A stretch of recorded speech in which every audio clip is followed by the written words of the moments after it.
Yeah,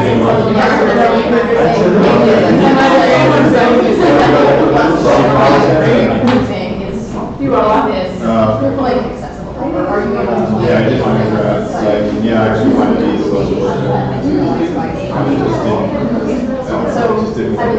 There's always an air bias. It's very difficult to hear. All of us.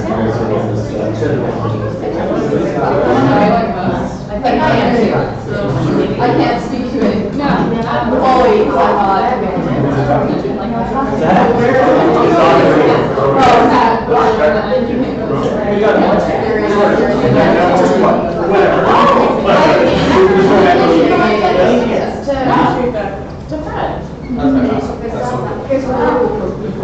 Hey folks, we're going to get started. Welcome everyone. It's a great turnout. Usually we get 50 people sign up and 20 show up. It's great. We got, I don't even know, but that's probably a good percentage. So welcome. It's Tech for Good. I see a lot of familiar faces. Sure, some new faces too.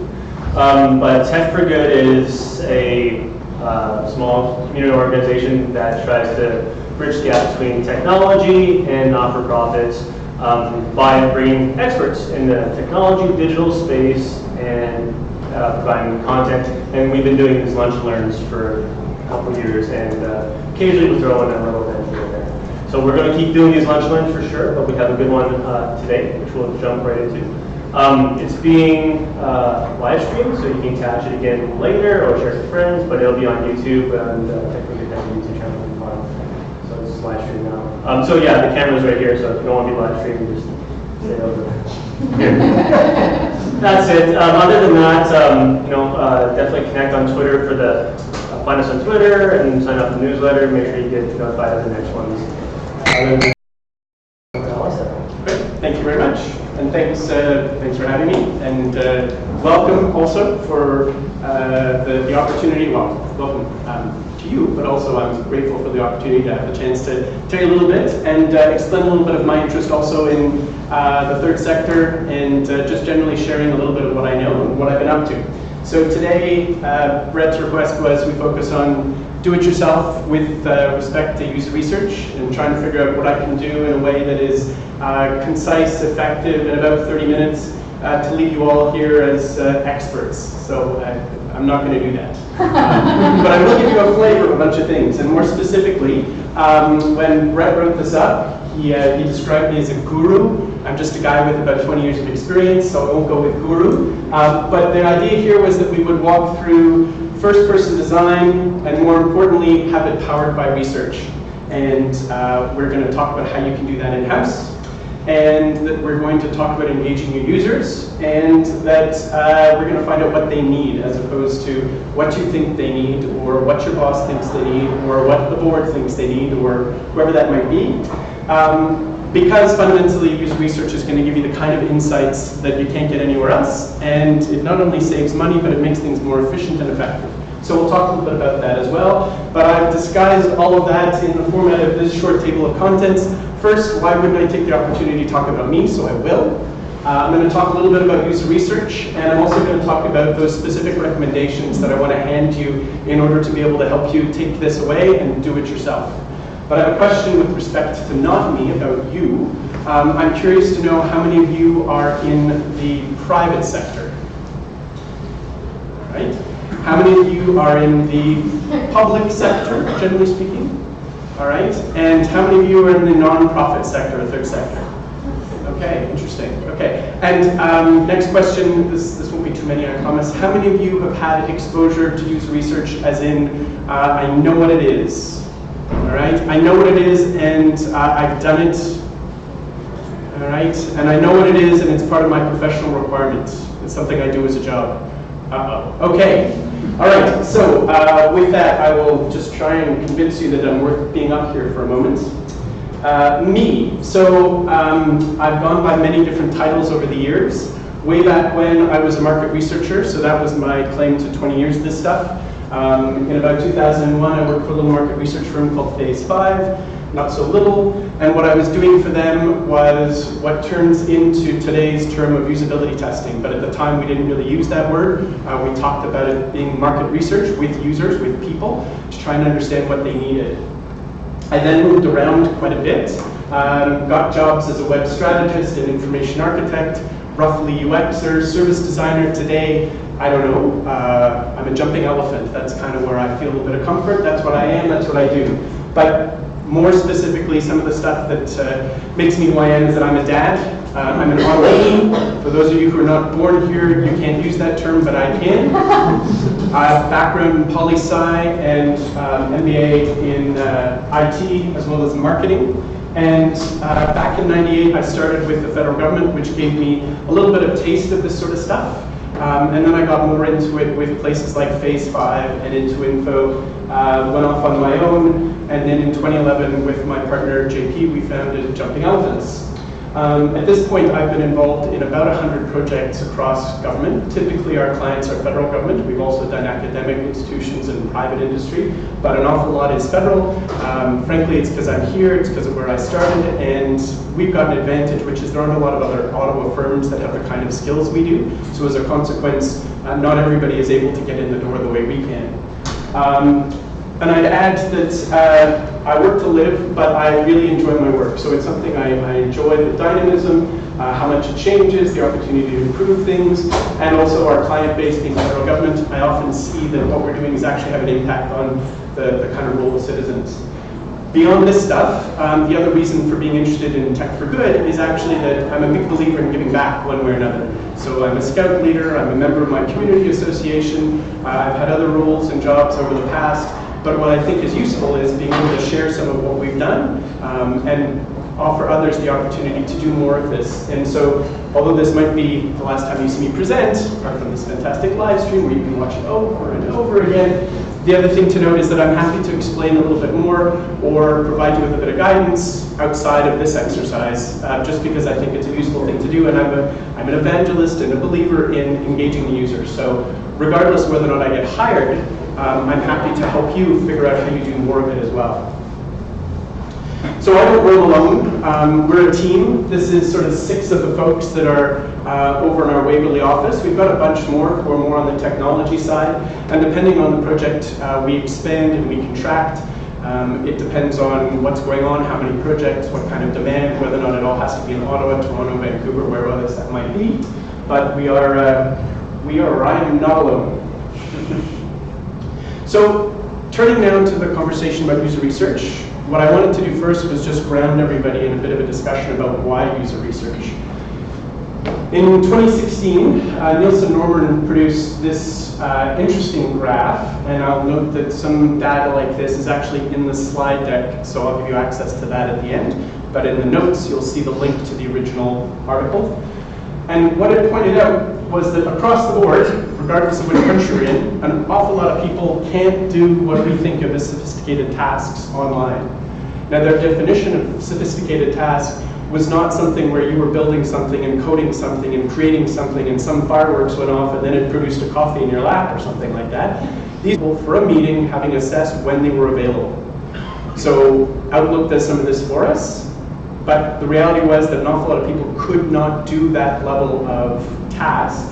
So they went through the rest of the exercise and said, what else could people do? And they found that an awful lot of people had challenges with the medium, as well as the level 1, and all the way down to the point that in Canada, we have this number around, let's call it 16% of people who are not using computers at all.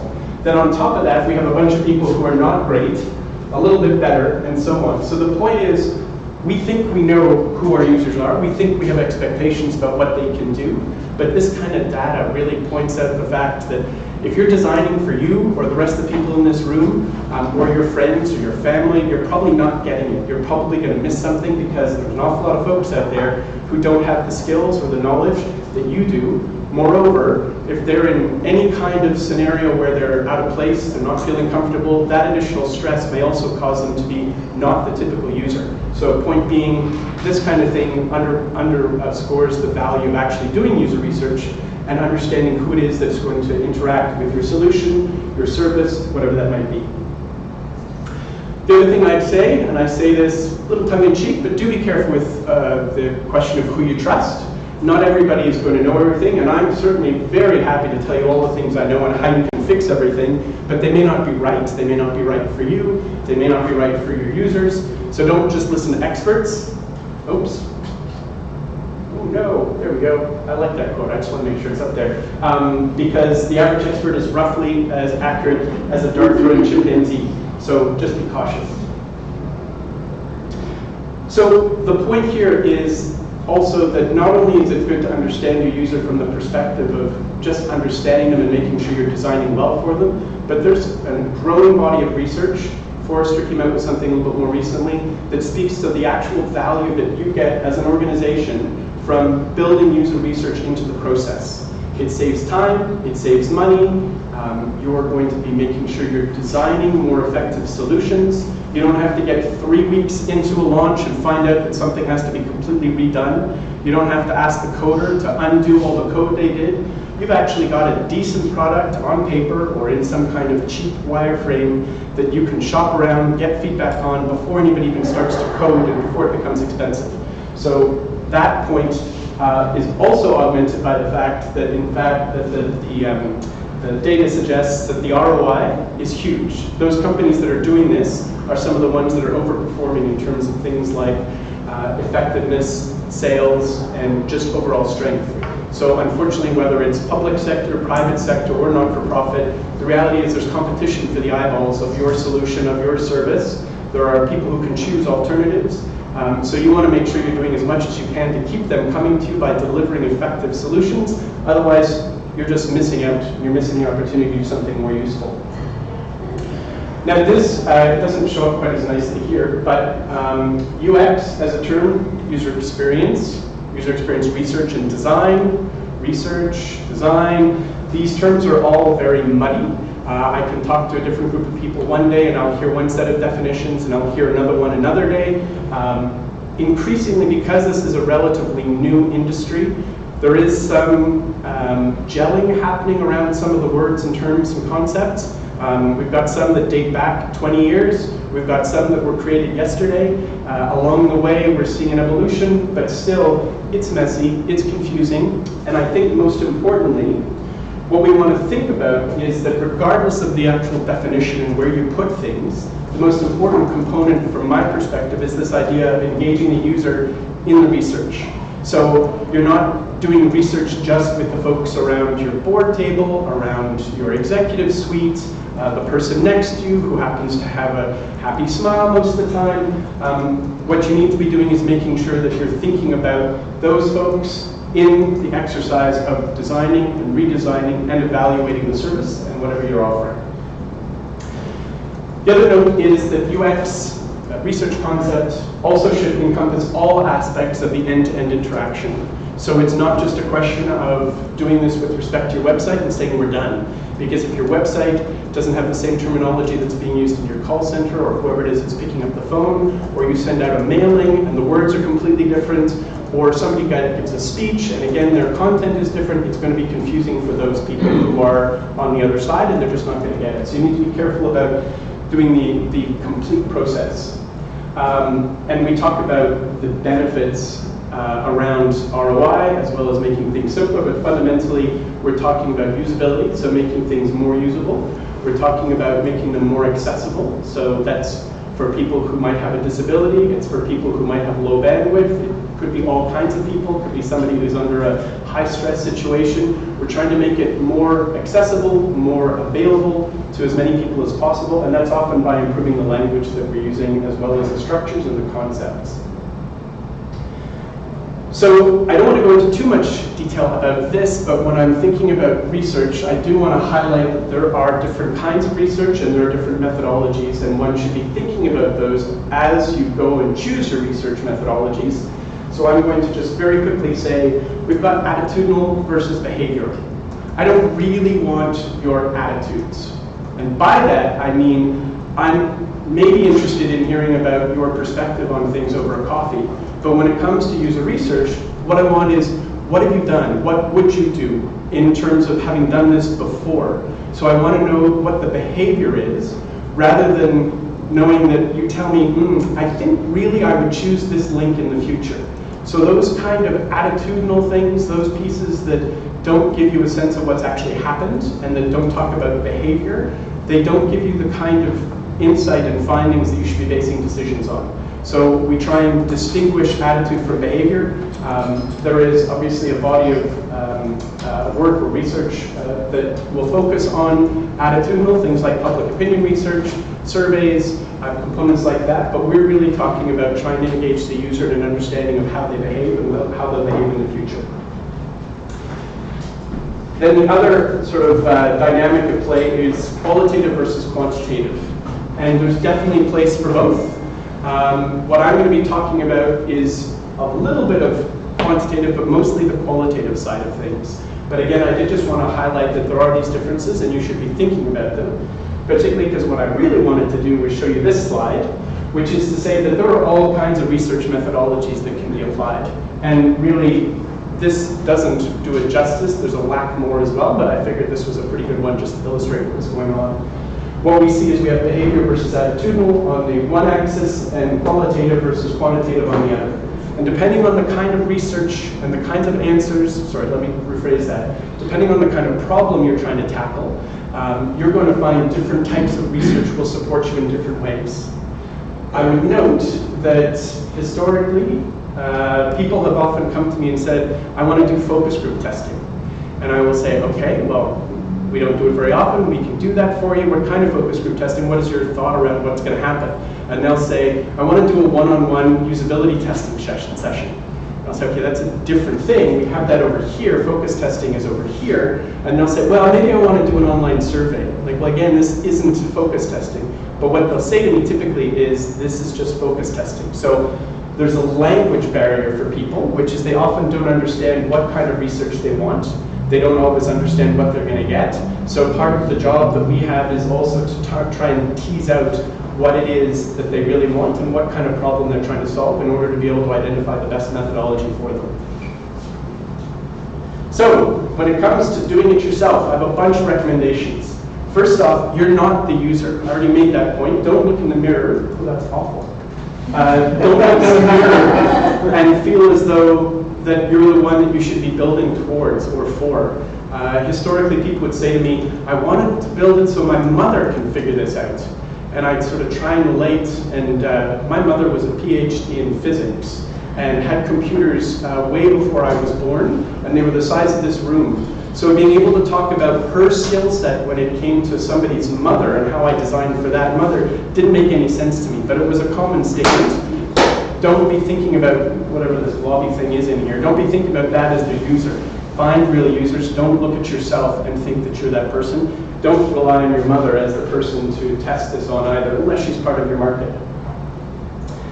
So I also don't want you to pretend you know all the answers. There is a wealth of information. There are plenty of courses. There's all kinds of stuff. There are people like me who are happy to talk about these sorts of things.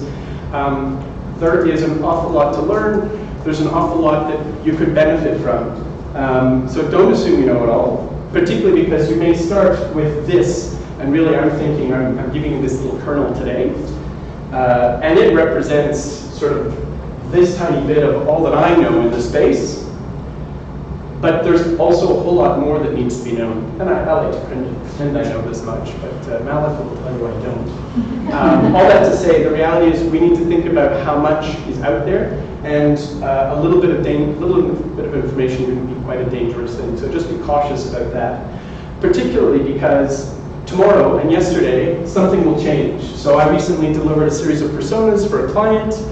The client was really happy. About a week later, I had another client for whom I had not delivered personas. She had seen the personas and she said those were all crap and they were no good. And by the way, personas are so yesterday. Why did you do that? So one has to be cautious because the reality is things do change. I'm not suggesting you throw out your personas. Just be careful with what you're building if you have personas. But the point is things will change. The language is changing. The knowledge is changing. I'm getting different people telling me that they will perceive the same thing in a different way. So just be cautious. It doesn't mean to throw it all out, but just be careful. And again, if we're starting with an understanding of the user, we have a common and consistent approach, then I think we're only doing the right thing in terms of building from there. But be prepared for the shift. So I think this kind of gets to the guts of what we're going to really focus on in terms of my takeaway. Apart from all the wonderful stuff that I already told you, what I really would like to focus on are sort of 3 methodologies. And I focus on 3 because I find them relatively fast and efficient and effective, and also because they're things that you can do without kind of going completely off the rails and having things explode and everybody die. So one of my first recommendations is thinking about a comparative analysis. It's sometimes called competitive analysis. The idea is that you take whatever solution, service, site that is your focus, and you compare it to others who you think of as being best in class. In the web, people often talk about Google, or Amazon, or Best Buy, or in terms of the public sector, we talk about places like the UK. The reality is, as you compare them, you start to see that perhaps there's some consistency around labels, or there's inconsistency, or structure, or maybe functionality. So you can start to see, hey, somebody else is having success with this. I really like it. I want to do this as well. I'll use an example of labels that we did with the University of Ottawa several years ago, where the university wanted to go through a great big rebranding and branding, but more importantly, a renewal of their web presence. And what they wanted to do was have a bunch of really cool terms and have interesting jargon on the site so that people could navigate through. But what we did was we illustrated for them that there's kind of a consistent set of languages that are being used across academia in terms of how to apply and where to get funding and things like that. So it wasn't always necessarily the simplest term that they were being shown, but it was a term that was consistently used. And if you think about the users in this case, as a university student, I'm not only going to the University of Ottawa website, I'm also going to maybe Cornell or U of T or Carleton. So if I, as that user, see something that's consistent, I'm more likely to engage in a way that makes more sense than if I'd come up with something really fancy at the University of Ottawa. They might have been a little disappointed that we didn't come up with more creative terms, but I think we served their user far more effectively. This is an example of a project we've done recently, and we quite literally take a Screencap. We illustrate it with a number and talk about the fact that the language is simple, or that there's some functionality here, or we talk about how the user might respond to the kinds of things we're seeing. So it doesn't take forever. It gives you quite a good idea, and you'd be surprised how much information and insight you can mine from this sort of thing. Secondly, the idea of a heuristic evaluation. Don't let the term expert evaluation scare you away. Although it is, the idea is you're going to give your service, your site, or whatever, an evaluation, a report card based on a bunch of different characteristics that are sort of industry approved within the user experience world and the research world. And at the outset of all that, it'll help you with what to improve, what to retain, and most importantly, from my perspective, it can often give you a really good sense of where to focus your resources. So too often, we're stuck with a situation where I'm told, I got 20 problems, I don't know where to start. Well, if what I can do for you is show you that based on this set of criteria, I went in and said, how's the content? What's the error prevention like? Are you matching what the user would expect in the real world? And then I give you a score. So Jumping Elephants has a series of questions that we ask. We then end up with a potential possible score out of 20, 12, whatever that might be. You get a score, and then you find out that, holy schmoly, you've got help and documentation that kind of sucks. So either you decide that that's important for your users, or you decide you're not going to bother. But it gives you a pretty clear idea of where you can put some focus and attention, because you've done that research and you've given that some thought. Then the last one, and this is both the most complicated and perhaps the most obvious and basic, is usability testing.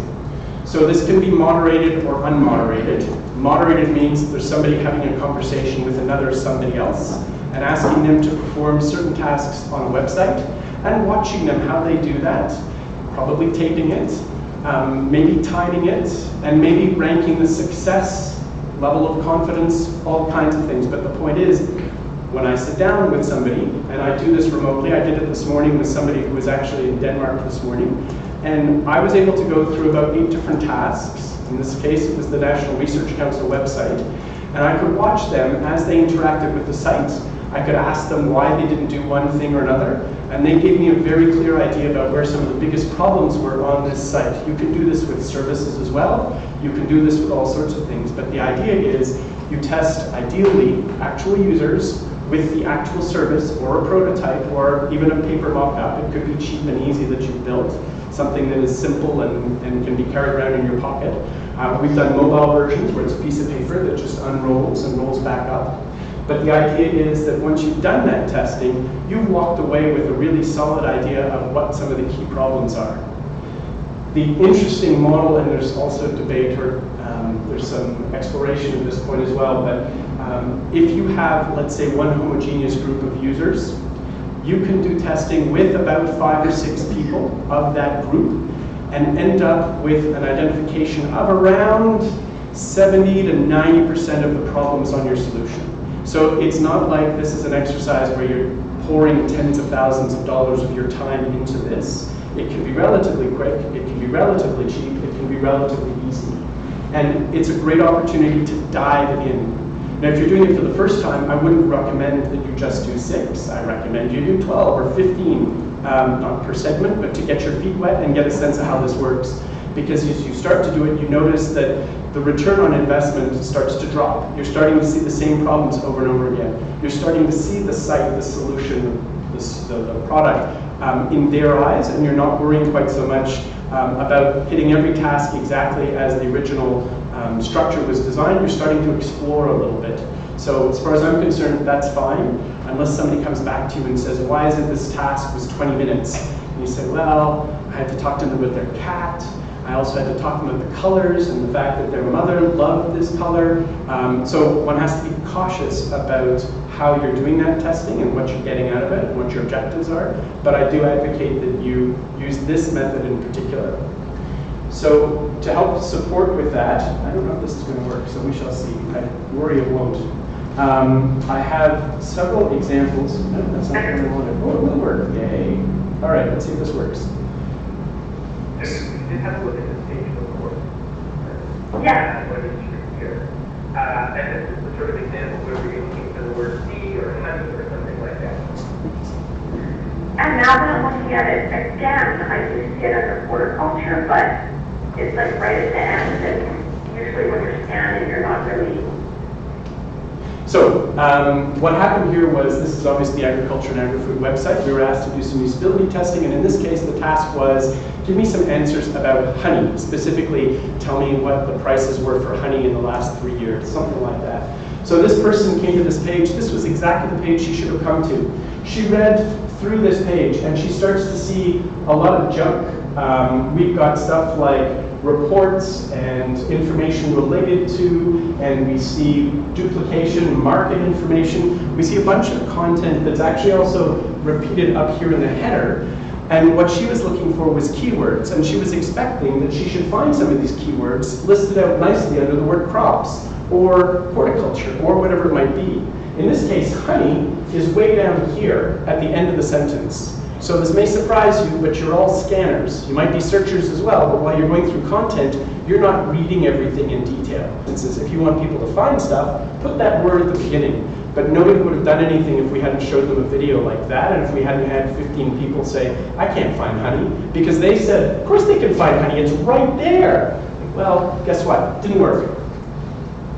The other interesting one here is this project is actually, it's Innovation Canada, so another federal government client. They asked us to do usability testing on a tool that had not yet been launched. And what happens on this tool, it's kind of interesting, you can't see it very well at the moment, but you're asked a series of questions, so it's like a wizard. You say, I'm male, and I'm looking for funding, and I have a team of X, Y, Z. And it spits out some answers and a whole bunch of wonderful resources for a business or not-for-profit or whoever. But over here on the right, there was this giant image.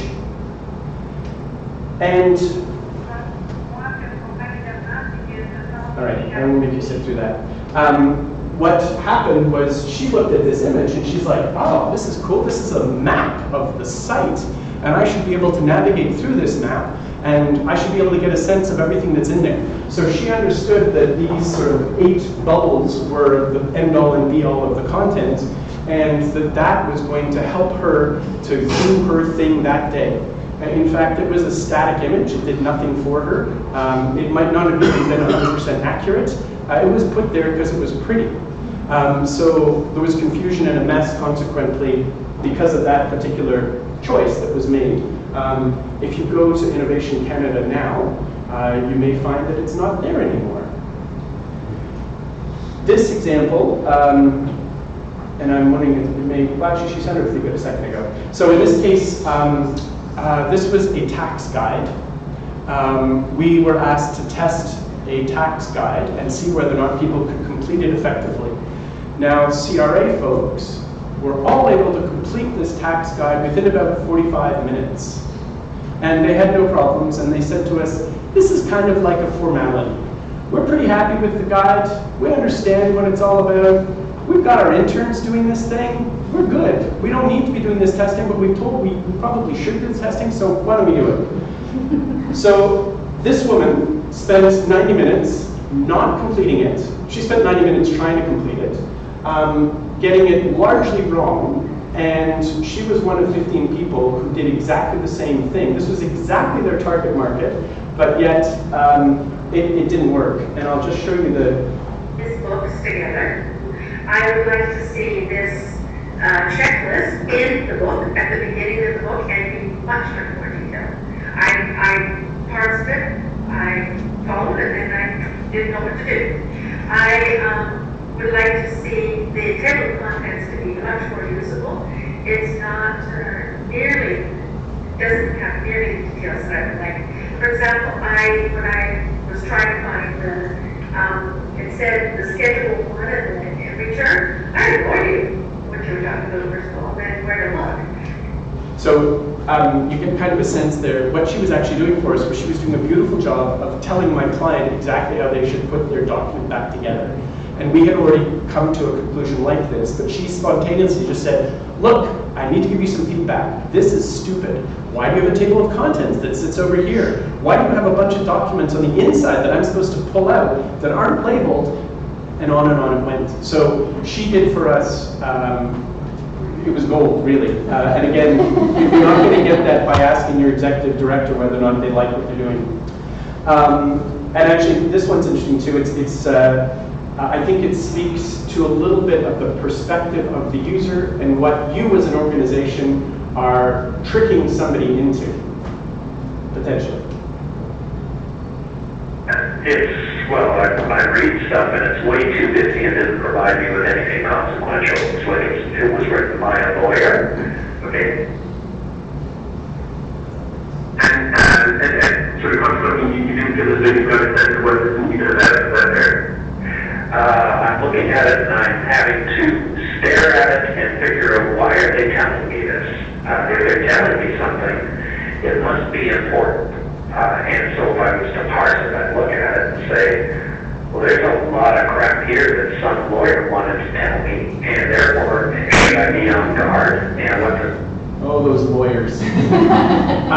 What I guess is interesting also about this is that this is a faked up prototype. You will not find a site across the government of Canada that looks exactly like this. This was done in a rudimentary way. We could still get lots of good feedback. It didn't matter that it wasn't all perfectly colorized and everything else. And in fact, I prefer in the early stages of building a solution not to be having color in there, because I do get sidetracked by somebody saying, this isn't blue enough, or why is this so pink, or whatever that might be. And fundamentally, I don't really care at this stage. I want to know that the content's right, the layout is there, they can figure out the process reasonably effectively, and so on. So think about that as well in terms of this interesting example. But also, you are not able to control what the user is thinking and how they're reacting to your content.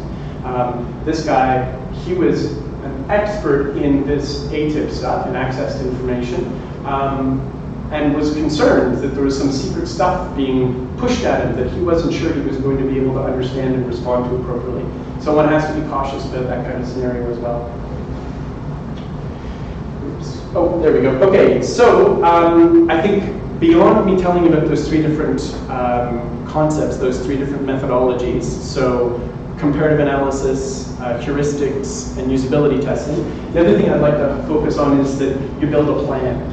And the plan is an excellent way for you not only to get your ducks in a row, figure out how many people you're going to test with, figure out how much money you're going to spend, when this is going to happen, when you can expect a report, what the report's going to look like, also what kind of things you're going to measure during the testing.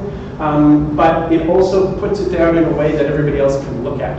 So it's not just good for you, it's useful as a communication vehicle so that people around you understand why you're busy for the next 2 weeks. And this little thing over here, I've included it in the Google Drive that I'll give you a link to, so you can see an example of a research plan. It does, the one that I've included does more than heuristics, comparative analysis, and usability testing, because I stole it from a client who shall remain nameless. But the point is, we built it, so it's not really stealing. But the point is that I wanted to give you something you could actually use and build from. The other thing I wanted to highlight was that you really need to think carefully about recruitment. So there are a bunch of different considerations as you go through. People sometimes say to me, can't I just include friends of friends? I'm like, maybe. But are the friends of friends the kind of people who would be using the site on a regular basis? With the NRC site I was telling you about earlier, we've got small and medium-sized enterprises, that's one group. We've got students and academics, another group. We've got multinational enterprises, because they're concerned about whether they're going to do things differently. They've got general public as well, and I'm missing one, but we've got a fifth one too. So we ended up getting about 4 or 5 people per group to be able to get a sense of who was that we were going to engage with, what it's going to look like. And I know that we're seeing a bunch of consistent findings across all of these groups, but some things are unique because some groups are only being asked to do certain tasks that relate to them and not anybody else. So recruitment is very important, and thinking about it as a process is important. It can also be tricky. There are ways to do it, there are better ways to do it. Ideally, you're, again, not bringing your friends and family in. Ideally, you're bringing in representative folks. And I talked a little bit about how you might initially invite them. Sometimes I went to a trade show a little while ago, for instance, where I knew the target audience was going to be there. I did a quick presentation. People came, and I recruited 20 people within about an hour. We'll do it sometimes via website. So if you go to the National Energy Board website right now, there's a pop-up that is inviting people to a piece of research that we're doing. We've done it by email. We've also asked third parties to help us recruit. Sometimes that can be messy if the third party is not a recruitment organization, but there are recruitment companies out there who will help you for relatively low fee and make it happen relatively quickly. There's a tool that I use all the time, and I can get, recently I got 100 people within about 24 hours. They're not all perfect, but there are ways to then clean them out. And then social media is another consideration there too. Don't be afraid to reject them if you don't think they're any good. Make sure you book them, make sure they know. People are easily confused, and unfortunately what ends up happening is they miss out, or they didn't notice the calendar invite, or whatever that is. So we need to follow up. It drives me a little crazy when somebody says, oh yeah, no, recruitment is impossible. I invited 12 people, and I ended up getting 6. Like, well, you knew that some people were just not going to show, didn't you? Like, you have to over-recruit. You can't just be expecting everybody to walk in and you'll be fine. So you need to think about that sort of thing as well. And depending on where you're at, you also have to consider the facility. So if you're doing in-person, the converse, there's also the potential to do remote, unmoderated testing. And there are services out there that will just find people for you, take them straight to whatever it is you're trying to test, and within an hour, 2 hours, you can get a sense of feedback from folks who have tried out what it is you're asking. You need to be careful about designing that. You need to be careful about what you're asking them to test. But there are plenty of services out there. So again, there's lots out there that can help you if you want to be doing this. A last little point there is around incentives.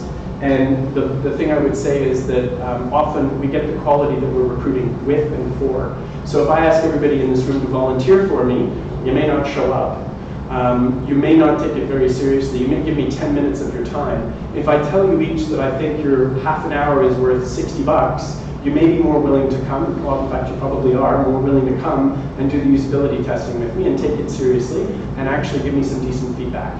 So the incentive is an important component.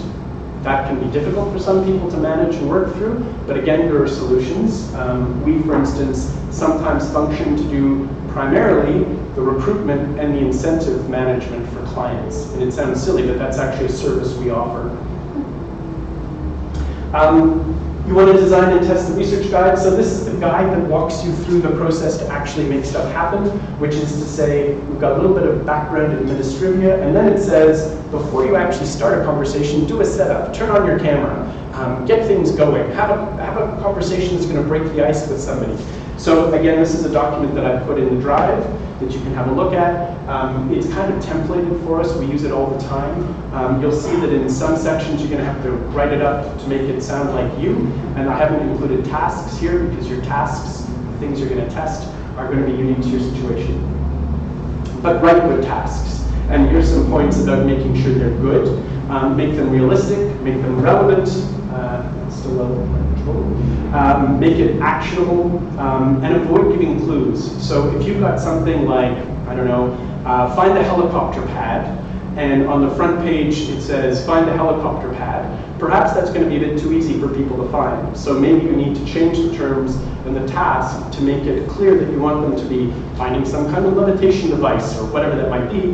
The point is, you don't want to give them too many clues and make it too easy. You want them to actually have to think about this a little bit in their own words, and in a way that then shows you the kinds of concepts and mental model that they're using to navigate your website. A couple other points here is that I think there are a series of important ingredients within your project. So they include knowing you have a problem, that you have the time and potentially the money to make the project work. Ideally, there's somebody who's there to fight your battles for you, or perhaps you're that person, somebody who can make things happen and push others out of the way. Make sure the timelines are realistic, and don't forget about thinking about best practices. Why reinvent the wheel? There are a few enablers here. I won't go into them in much detail, but you're going to have a better project if you think about a vision, if you're clear on what you're trying to do and your outcomes and your outputs. Again, don't let a little knowledge get in your way. Be careful about, or be open to consulting others and seeing what else is out there. And I'd also suggest that as much as possible you advocate for these concepts and why they're valuable, because I think the more that we advocate, the more we understand, the easier time you're going to have in being able to deliver this kind of thing and make it happen within your organization. Two last points. One is, don't start with a solution. You start with a solution, you may be completely off base and aiming at the wrong target. So talk to your users, understand what they need, start to craft the problem based on that. I liken it to walking into a dark room with a flashlight.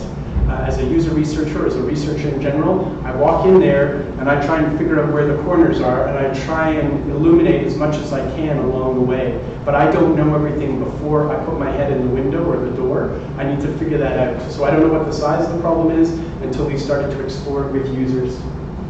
And the other one, I had to include an elephant.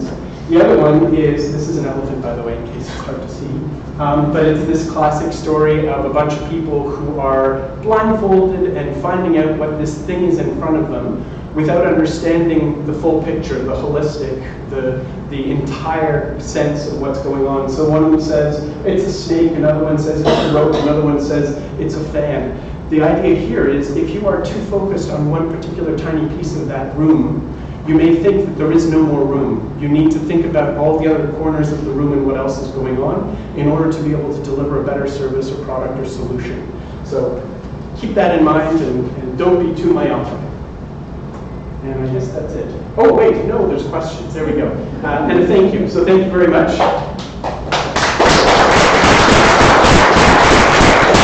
And actually I forgot there's one other reminder here.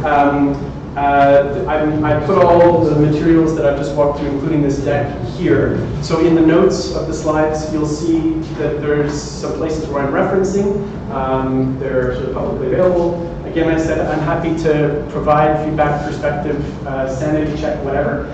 But the other thing I would just note is, in fact, that if this is just whet your appetite, the reality is there are places like, you can see it, Brain Station out of Toronto, places like Ucentric in Montreal, and places like Jumping Elephants that are offering different kinds of training and education and knowledge in this space.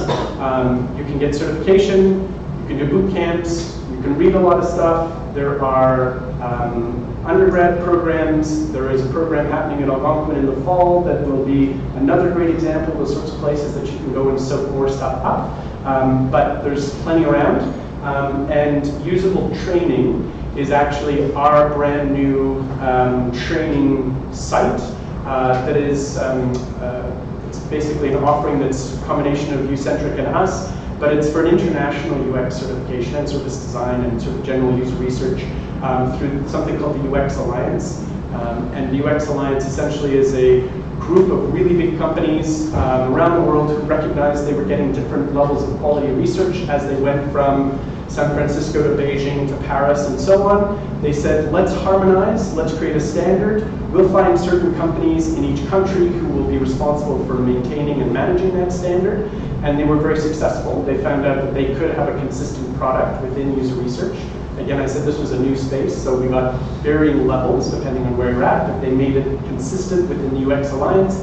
And then they said, what we should really do is offer training to make that consistent as well. So you can get UX Alliance training, which fundamentally is sort of internationally recognized by a bunch of big firms, as opposed to jumping elephants, squirreling something away, and then coming up and saying, hey, I can give you this sticker. So the sticker from Jumping Elephants, as far as I'm concerned, is not quite as valuable as the sticker from UX Alliance. So just food for thought. Anyway, sorry. Doing great. Well, that's it. Questions? Good. You did mention that having a personal bias while doing your research is not a good thing. But have you ever seen the benefit of having a personal bias? Because at some subconscious level it still exists. And if there's no benefit, then how do you get rid of that? Are you talking about the bias of the researcher or of the person? Of the researcher. Like, well, I think, I don't think I can ever completely eliminate my bias and what I bring to the table. I try as much as possible to listen to what people are saying and not filter it. And an approach we have within our reporting is actually to say, this is the finding, which I think is more fundamentally the raw data. And then I'll layer on a conclusion, which is where I introduce some of my potential bias. But I don't think I can imagine, unless you're doing automated testing, and even then you can bias things with the task itself. So I don't think you're ever going to get away with it. Is it good? I hope so. I mean, I think I'm going to do a better job than somebody who's only been doing it for 2 months because of my experience and probably my bias, and the fact that having done it for 30 projects within the last 3 years, I'm going to bring some additional knowledge and potentially bias, whatever that might be, into the situation, I think. Does that answer your question? yeah, makes sense. You didn't mention this, but what's the role of research ops in the effective user research?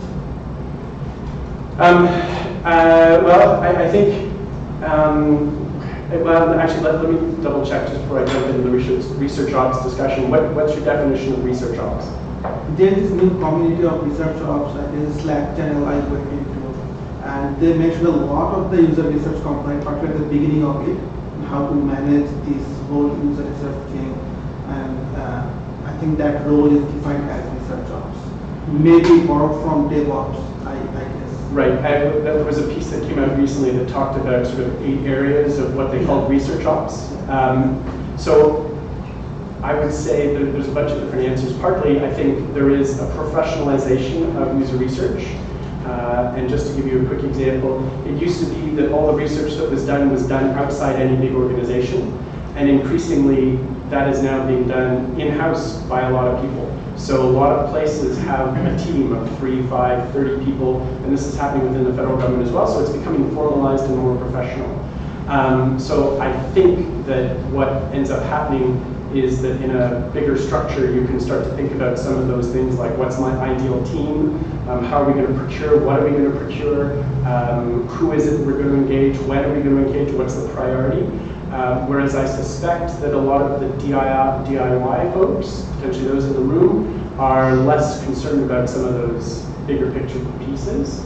But I think it's always good to be considering some of that formality as you know, it's not, you've done a research piece and then somebody says, great, you've proven your value, now we're going to turn you into a team.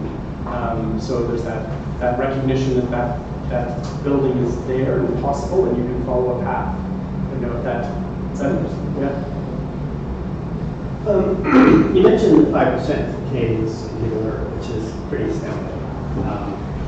And I'm wondering if you could comment or what insights you have on an older user population. So, you know, easily 65 plus, 65 to 80, both levels of competence, and also what particular ideas is it cognitive processing sensory, or, you know, what insights do we have in the public domain now when you're developing something? Well, I think the first thing I'm going to admit is I don't know. Which is to say that I'm sort of not a market expert with respect to 65 plus. Okay. But I can tell you, perhaps a cautionary tale as well as an illustrative example, that project I showed you with the CRA paper form, where the woman was walking. So we needed to recruit 65-year-olds, over 65-year-olds, who were still using the paper form. Now, presumably, we just all assume that every 65-year-old is technology incompetent and therefore they're all using paper forms, but that was not the case. They also made assumptions around how they would deliver their tax information. Some of them said to me, well, I just do it online, why would I bother with a paper form? And some of them would say, I use an accountant. So what we started to hear and learn was that different people do things differently. I'd also tell you that I've met incompetent technologists who are 18 and totally proficient folks who are 80. So I think what we try and do is we actually don't talk about a lump of people as all having the same characteristics. We tend to focus more on the fact that we know that this person, they could be 15 or 38, is trying to complete this task, and that there may be some uniqueness to their task rather than we just think that this is a block of people and they're therefore all competent, not competent, that kind of thing. And I think of my father-in-law, who is always jumping on the latest technology, and he's in his 70s. You know, other folks I know, I'm not on Facebook. So, you know, really, the potential to generalize is a little Your focus is on task as opposed to cohort. Absolutely, task and scenario. And when we come to try and figure out what a better solution is, it's to talk to people who are representative. Are you familiar with the idea of a persona? No. So what we do often is we'll do a bunch of research with a group of people who we think are representative for whatever reason. And we'll start to tease out information from them and understand that we did some recently, I'm going to give this away, no, I'll do that one. We did some recently for the Trade Commissioner Service, where what they wanted to understand was what kind of people and what kind of supports are needed in order to do international business. And as we started to talk about the kinds of people that were at play, it became apparent that some folks are regular international trade folks, and some are brand new, and they have completely different sets of needs. Some of them know all about this magical, badly named thing called the Trade Commissioner Service, and they could go there. Others had no idea. So what became clear was that it was less about saying, oh, you're female and 27 and therefore competent. It was more about how we serve you and your different sets of needs. You are naive in that business. Absolutely. Yeah. Thank you. When we were talking about working with the bigger clients like the government, etc., if you have an organization where UX is not highly valued or used at all, and is probably the reason why there are things happening, what would you do relationship-wise to convince them to start looking at UX? And as a private sector dude on the outside or somebody on the inside? inside? Inside. Well, I think probably what I would encourage you to do is think about finding like-minded people. There are, as the Government of Canada example, there are actually groups that are coalescing around these sorts of things. I think they learn from each other. I think they share materials, and I think they share war stories. So whether you're in Government of Canada or not, some of these groups are really quite active and engaging. As CapChai is an example. There are groups within Ottawa who are very welcoming, Tech for Good being another example where these sorts of things happen, and start to speak to those folks. Maybe find a group of folks in your division, department, branch, whoever it is, who are also like-minded. And then I think you start to showcase some of the benefits along the way. And there might be creative ways to do that, which is I did some guerrilla testing, I found some solutions, and then you take that to a manager and say, look what I did, look at these improvements, don't you agree they're good? So I think it's a little bit of the proof is in the pudding. And again, if you go to the Forrester, I don't have it off the top, but there's a recent Forrester report that just talks about the general benefit of doing this stuff, and I think that also helps to socialize the concept. But it's tough. I'd also say that traditionally we've been saying, we're going to save you money. And there's some great videos out there and great material about how we save the organization money by spending $10,000 or $15,000 up front to save potentially hundreds of thousands of dollars down the road. And getting it right and seeing more donors or more ease of use or more satisfaction or whatever that might be. Awesome. Cool. Thank you. Thanks very much. Yeah, that was awesome. That was great. And Alistair he said he didn't like the term guru, but he's really quite good at what he does, and he's well respected. So call him, email him, take him up on that, and I'm sure he'll even buy the coffee too. But do it for sure. I didn't take the time at the beginning to introduce myself. I'm Brett Tapper, and I help organize Tech for Good. I'm the CTO at rebel.com, and we sell domain names and hosting and website design. And we have a program called Changemaker that can help get some of those services to you for free. Or otherwise, if you're trying to launch a business, we have good prices. So anyways, you can find me through that channel, or I'm on Twitter too, and definitely at Tech for Good. And so that's it for today. Thanks for coming. And like I said, follow us on Twitter and the email newsletter to keep up to date. Thanks.